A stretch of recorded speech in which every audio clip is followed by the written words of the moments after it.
Today we'll be looking at a music level that I made so I can showcase my general approach for making them. This level is based on the theme of The Price is Right, which is an American game show.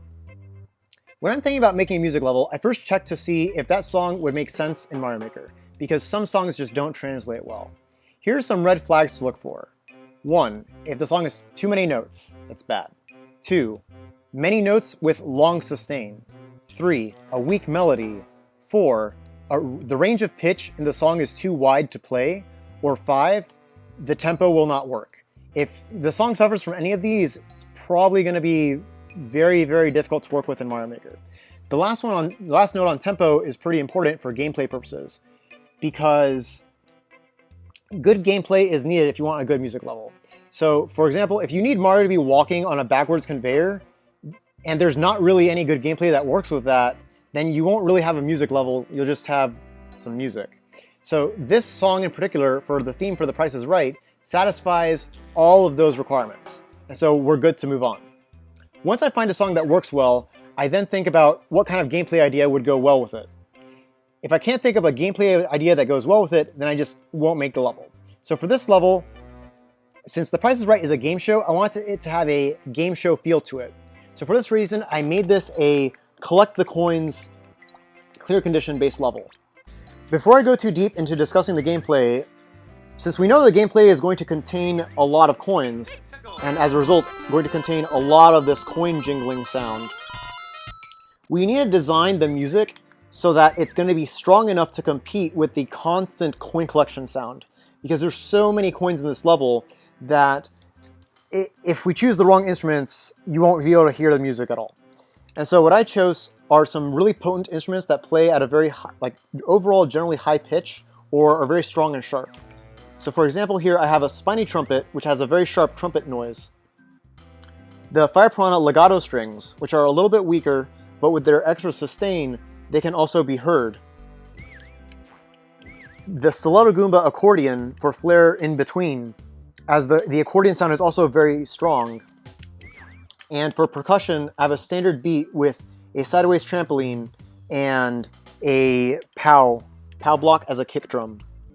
In the subworld, here I have a dry bones flute, which is a very, very high-pitched instrument, can easily pierce through the sound of the coins being collected, as well as a Goomba piano played at a very high register.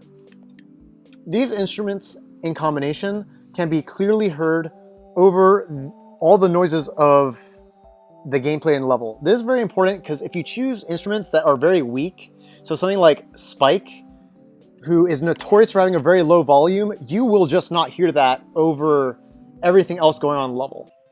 So in terms of the actual noise in the level, again, we have to make sure that we can compete the music versus the gameplay. And there's some considerations you have to take into account. For example, in New Soup, a lot of the enemies make noise. So in New Soup, for example, a lit bomb makes a lot of noise even by just walking around. And in SMB3, which is the style that I'm currently using, we have the constant threat of Mario entering P-speed. Because when Mario enters P-speed, there's a constant beep, beep, beep, beep noise that plays, and I want to break that up if Mario's at full sprint. So generally speaking, the way the level is designed and the way that I've laid out the obstacles, Mario will not be getting P-speed if he's going to be actually getting the clear condition. The screen will scroll in such a way that you really have to bounce up and constantly interrupt Mario potentially gaining P-speed, so that is blocked. Additionally, you'll notice that the coins don't just appear as a giant mess everywhere. They're all isolated to little clusters. What this does for us is that when Mario collects the coins, which he needs to complete the clear condition for the level, it's always a small burst of sound, so that the music can still be heard in between. As a demonstration, I'm going to play through a little bit of the level to show you. And so just focus here on when the coin noise just disappears so that you can hear the music over it.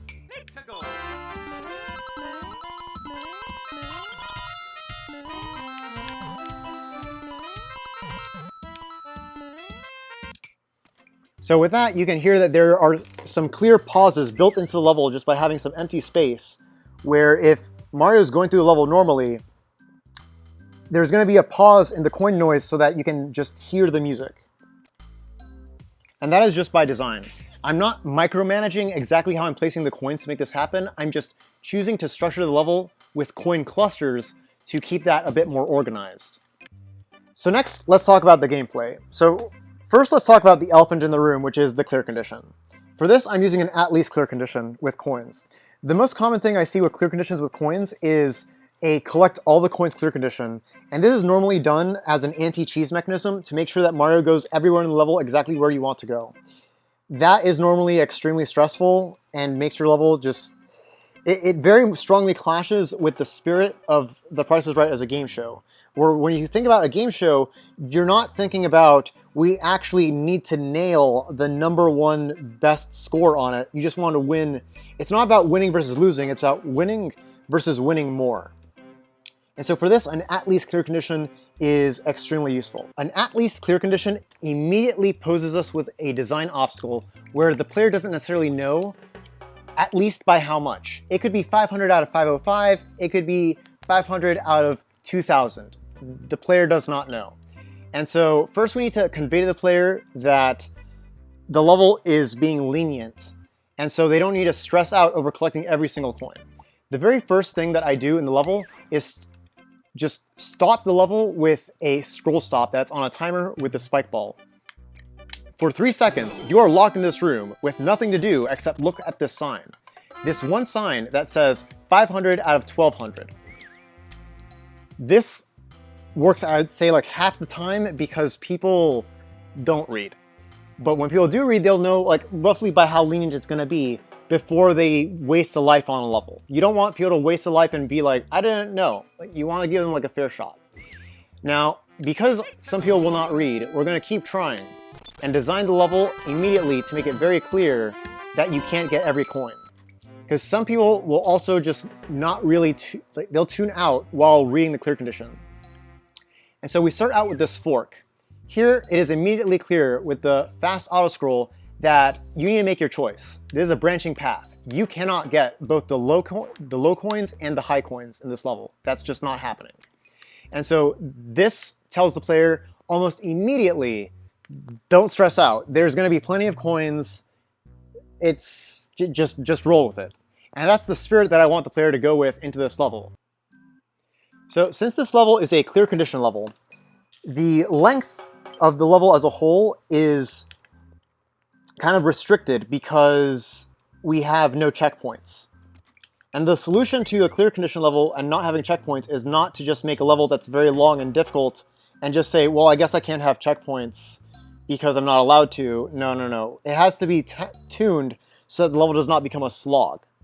And so overall, with the music and all the little mini games that I have planned in at the end, the level clocks in around 90 seconds, no world record strats, just like a general playthrough. So it's totally expected to be able to beat this level first try, but the difficulty is tuned such that most players will probably beat this somewhere between the second and fourth tries, tops. Usually by the third try, you'll have probably beaten the level. And this is important to make sure that the level doesn't drag on as a whole. Now let's focus on the meat and potatoes of the actual gameplay of the level, which is collecting the coins. Because it's not quite the same to just put coins in a level versus how you place them. Generally speaking, the entire level is designed to kind of entice Mario and reward Mario for jumping up high. Additionally, there are very many branching paths for a level where you need to make a choice. Do I go the high route or the low route? And they'll have different numbers of coins. Generally speaking, when the low route is a little bit tougher to get to, it'll have more coins.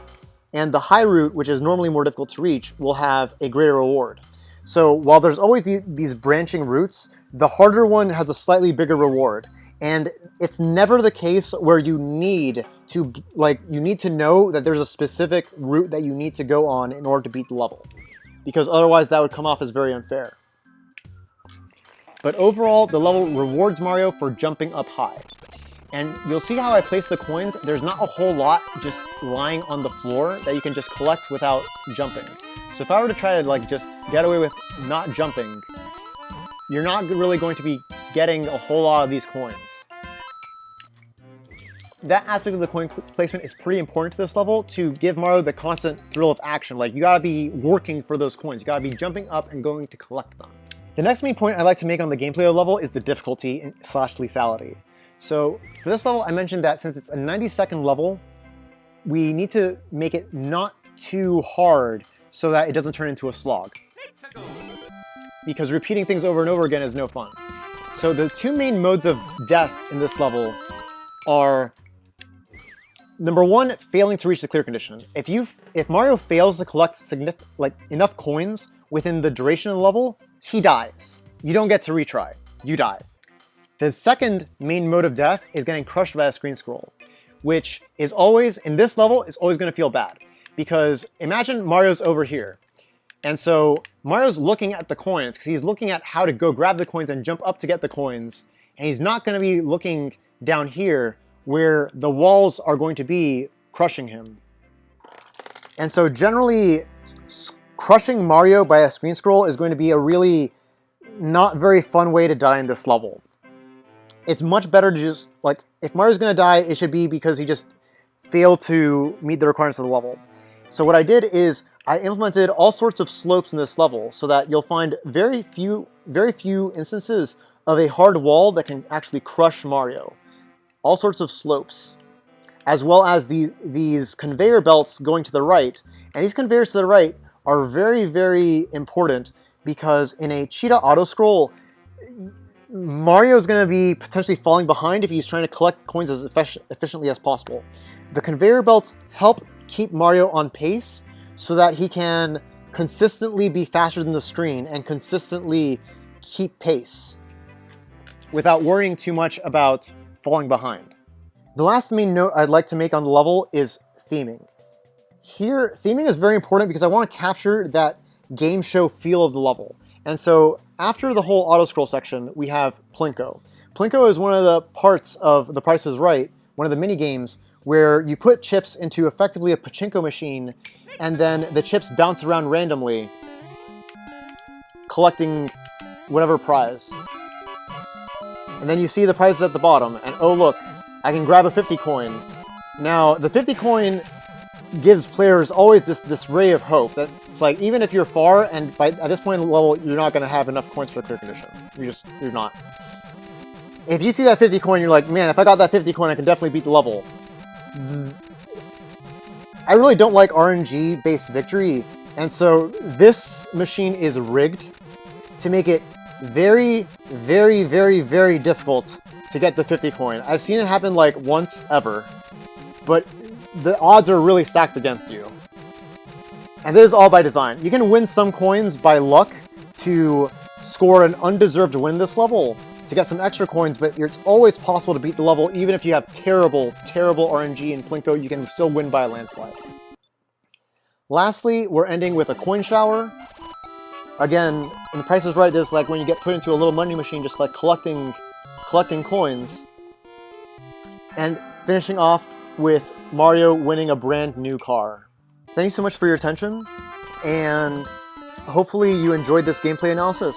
If you're interested in playing the level for yourself, feel free to get the level code from the description. If you like this content to see more level analyses, feel free to subscribe for more content. I'll see you around, guys.